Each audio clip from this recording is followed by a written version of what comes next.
So Joe Viola, the saxophone professor that I mentioned, he heard me warming up once, and he said, "Have you ever heard Bunky Green?" He said, "There's something about the way you're playing that reminds me of this guy." And he went into this closet of records and ancient saxophones and stuff, this thing he had under lock and key, and came out with this LP called Places We've Never Been, which is this wonderful album from the late 70s or early 80s of Bunky's. And I went back to my apartment, I put it on, and I was immediately blown away. So I was very much, you know, kind of precocious, I guess, you know. I was always passing out cassettes and trying to meet famous jazz musicians and trying to get feedback and trying to get the hookup, whatever it was.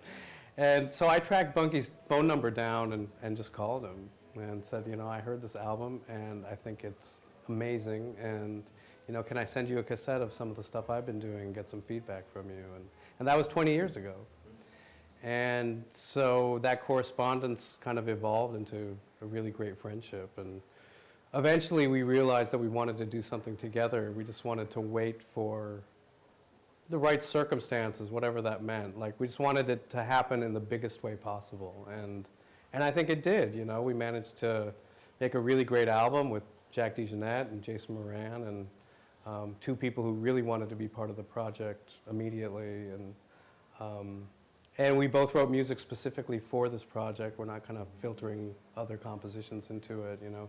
Really writing for each other and trying to highlight our interaction. And it's been really great. We just got back from a tour of Europe, and it's a blast. And it's great to have this real kind of older generation energy, you know, someone who's kind of seen it all and done it all, you know, someone who was playing with Mingus in his 20s at the Vanguard, you know, playing Pithecanthropus erectus, and, you know, to be standing, you know, to be having breakfast with that guy is pretty unbelievable. Him and Vaughn Freeman, I hung out with Vaughn Freeman a lot when I lived in Chicago, who, as you know, is a new NEA jazz master, which is really great. And yeah, I'm glad to see that there still is a way to kind of get that sort of mentorship, because it's easy for that to kind of dissipate in this day and age, with a lot of the old masters passing away and not necessarily there being a, something to pick that up.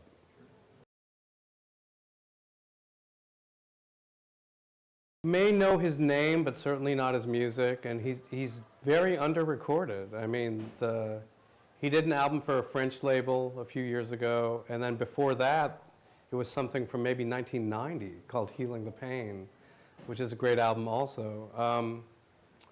Yeah, so that was part of the impetus, certainly, to make the album, was to get this, you know, person who I think is really a living legend of this music on recording, and so people, you know, can really hear what an amazing force he is. And you know, Steve Coleman has been very good about spreading the gospel of Bunky, but, you know, if there are not enough albums to find, then there are not enough albums to find, you know. So people mainly know his name because Steve cites him as an influence, you know.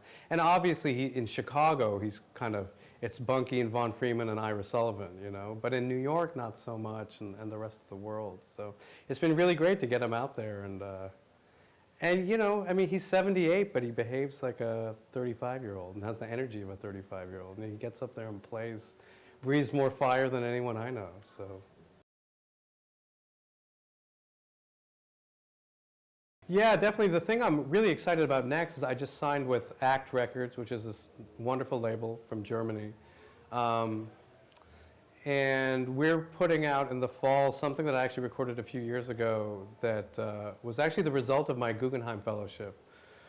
And it's, you could even call it a fusion band. It's definitely very electric. It's me with effects and laptop, and David Gilmour on electric guitar, Rich Brown on electric bass, Damian Reed on drums, and Anantha Krishnan on mridangam.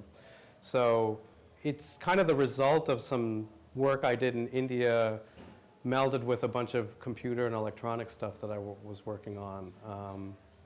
And it's really, I think, one of my favorite projects. It's something that I think I'm the most proud of. I think it's really has a very far reach, but it has a lot of musical integrity and kind of embraces a lot of aspects of what I do, and and kind of goes back to my fusion-y beginnings, all at the same time. So that'll be out at the beginning of October. So I'm really excited about that.